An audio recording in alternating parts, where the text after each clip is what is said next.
Welcome back to the Fan Channel Review Show. We're looking at Man United's victorious day in the Carabao Cup and Tottenham's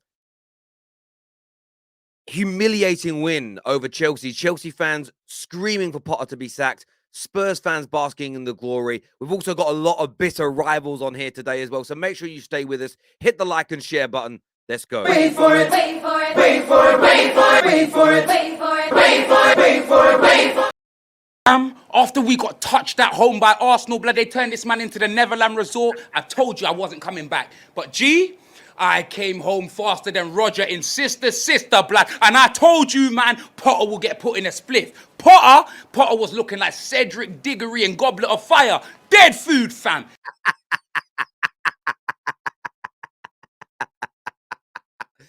That brought back childhood pain. Chelsea scum, blood. Yeah, right, blood. Mattis, what are you telling me now, you nerd? Mattis. Huh, Steve Urkel, what are you telling me you came with chest blood? What are you actually telling me? Oh, Sophie Rose, oh, toodaloo, honey. Oh, Toodaloo. Stop. Chelsea, we always win. We always win. Let me tell you this, yeah? This is a stadium. It's not a brothel, blood. You did not fuck us this time, blood. Jeez. Blood. I told you, Sophie, you support the right team. Silicone FC, blood. Your team's plastic, bro. Plastic,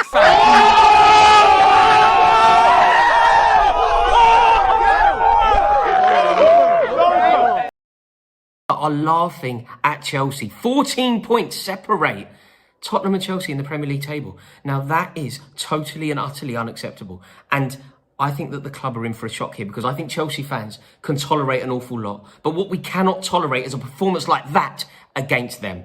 Losing to Tottenham is unacceptable. And we play Leeds United next. Two of our biggest rivals in consecutive games. Graham Potter needs to get out of the club now. I think... Listen, Rory Jennings has been on this from day one. He's the guy. He's the first person that I saw on socials calling out Graham Potter. So he deserves flowers for that because he's right. Chelsea's season is still somewhat salvageable. They're 14 points behind Tottenham. They're not making the top four now. They had to kick on after the January window. And I think they played 4, maybe 5 games. They had to win at least 3 of them. But they can still have a somewhat good Champions League campaign. Maybe not win it, but they can still do something good. There are world-class managers available in the marketplace. This is the week to get rid of Graham Potter. They're not in the FA Cup. They're not playing midweek. Get rid of him today. Bring somebody new in and try and salvage the season. Get something out of it because it's falling apart at rapid rates. Now, let's take a look here at what Graham Potter himself had to say. Take a look at this. That question, absolutely. You can't stop the questions, and whilst the results are like they are, then I accept it. It's part of the job. We were talking before the game about, watching the all or nothing at Arsenal, and 2 years into Mikel's reign, he's close to getting the sack, and people are wondering. What? Bro, what are you talking about, man? Graham Potter should not be bringing up Mikel Arteta. The situation is very different. Yes, Mikel didn't have the greatest starts to his managerial career. We all know this. I don't even think Arsenal fans are offended by that comment. But he never had a run as bad as this. He also won the FA Cup in his first season. That is what gave Arteta more time. The fact that he'd won a trophy, he'd proven that he can do it. And as bad as things got at times at Arsenal, there were always... Every 3-4 games, they put in a performance. Even at the worst times, in the worst runs, they still put in performances. This Chelsea team are not performing to any capacity. And listen, I like Graham Potter when he was at Brighton, and I still think he's a Premier League manager. He is just not ready for a club in the top 6 with the amount of pressure that comes with it. This guy needs to take his severance, step away from football for 6 months, 12 months, and then come back. Because the fact he's referencing entertainment documentaries, oh, I can do what Arteta did. Please give me time. That tells me the pressure is mounting massively. Oh! After humiliation! I thought he said illumination. I really did. I didn't know what he said. Still nothing changes at Chelsea! I don't understand why this Graham Potter is Graham Potter. Oh, wow. still on the job! He's still at the job. Get out! Get out! Just get lost. Just get lost. Hopeless! Hopeless! Means he's the worst Chelsea manager ever, man, ever. I have lost words for it, man. Words for it. Means 2 wins in the last 17 games. It's over. Even those who wanted him to stay up against Southampton today, even they have left. Means only 1% of Chelsea fans supports this Graham Aswell Potter. It's a disgrace. It's a disgrace. Hopeless, hopeless. Again today, second half, first half, complete match. Only first 20 minutes Chelsea looked into the game. That also not convincing enough. Means before the game has started itself, they have lost the match. It looked like that. And second half. Listen, I get his anger. I get his anger. And listen, all the links to all the content creators are in the description below. Go and check them out. I get his anger. I haven't seen this man for years. Like Angry Rantman. I actually went and looked at his channel today. He's doing bits. I love seeing content creators do well. It's kind of what I live for.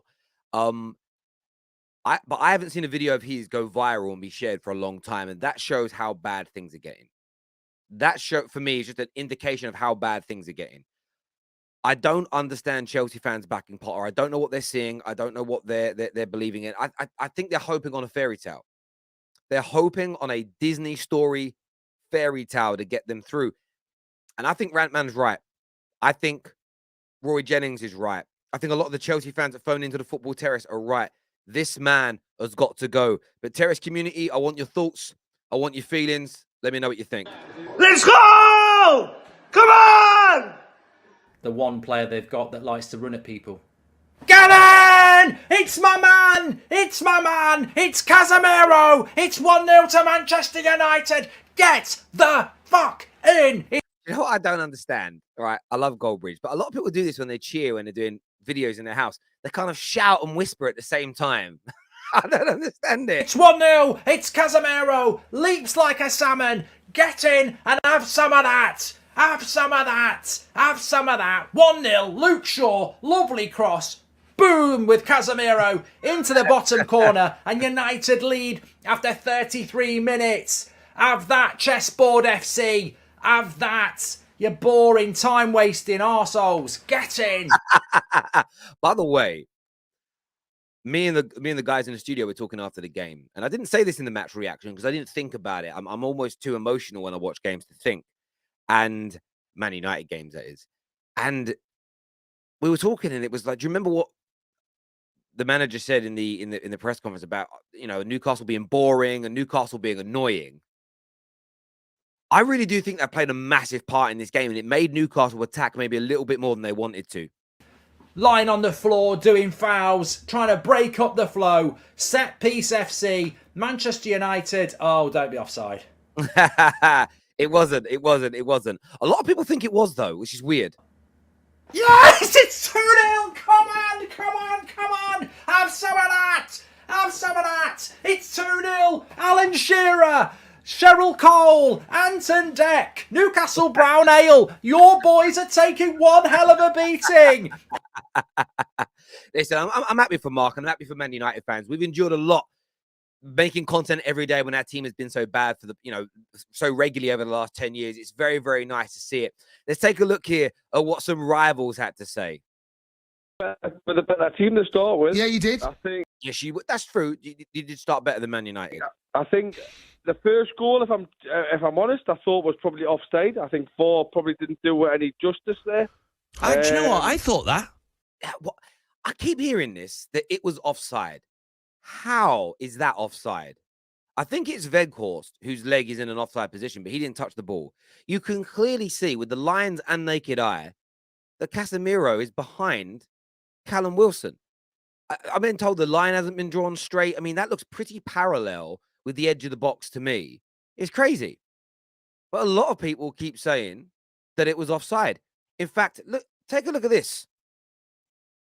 Having to cheat to beat Newcastle. What a pathetic football club. Undeserved lead. I don't get it. Legitimately, I kind of understand Newcastle fans wanting to find a reason that they lost. But people are calling that offside. The delusion is mad. legitimately, the delusion surrounding this is a madness. I can't believe what I'm hearing, but I understand why rivals are bitter. Take a little listen to this. I've seen the first 5 seconds of this, and I saved it for you all. Take a look at this. Club. I despise this shit club. Fucking shit team, shit manager, shit ground, shit fucking chance. The fucking game sums up this absolute bullshit season. Newcastle fucking battered that shit pub team and lose to a fucking offside goal and a deflection fucking own goal. An offside goal and a deflection effing own goal. They're raging. Sounds like a Liverpool fan to me. And Liverpool fans especially are the most angry today. United didn't deserve a fucking thing from that game. They're spawny, cheating, total cunts. And who the fuck does that Ten Hag prick think he is, walking around like the fucking Godfather? He's won 2 Mickey Mouse leagues and a Mickey Mouse Cup. Your words for the And why are you angry? last 10 years when Liverpool and City won it, and the 40-year fucking mankfest with media wankfest will continue now for a fucking alehouse bunch of cunts. Enjoy your fucking bus parade for the Mickey Mouse Cup, because it's the only thing you filthy, cheating, spawny cunts will win this season. I fucking guarantee it. But do you know what my reaction is to it? It's fun to see. But if it's a Mickey Mouse Cup, and if we're really still a bad team, and we're punching above our weight, and we're going to win nothing else, and it's a flash in the pan, then just answer me this question. Why are Liverpool, Arsenal, City fans so angry?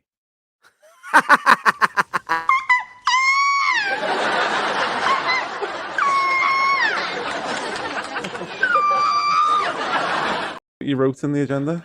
Man United, they've finally convinced me they've got the right man in charge and that they're good. Yes, Redmen. Chris, Form team in the Premier I'm League. not giving any more than that. That's enough for my grudge and You know, respect. sick as well. Like, I like Marcus Rashford. Yeah. I do, yeah. It's grim. I usually like Man United's best player. And They don't deserve him. We don't deserve him. Like they Man United don't deserve him. They hated him a year ago when he was helping kids and they were all feeding kids, and they hated him for it. And you're like, shut up! He can be a good person. Stop focusing on like kids having food to eat and not dying, and focus on scoring goals instead. And like, I have to say, they're right. There was a lot of Man United fans who hated him for doing it. And I put my hands up and say that there was a time where it wasn't the charity work that I believed was a problem. I didn't know whether, and I'd love to ask Marcus this question, whether or not he was handling the pressure that came with it. Because when he started to challenge the government, he had a lot of people come for him. And I think the pressure of that was quite telling. But in terms of the charity work, like, yeah, Man United fans that turned on him for doing that, I'm going to say this, like, you don't deserve to bask in the glory of Rashford.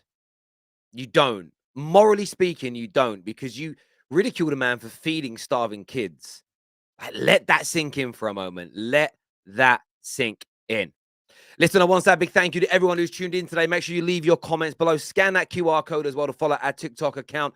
As I've already mentioned, all the links for all of the contributors and creators and everybody else out there, the Redmen, Expressions, Mark, everybody, all the links are in the description below. Go follow their channels. Go and support everybody in the fan channel community. Until next time, take care. Goodbye. God bless. And we'll see you all again soon.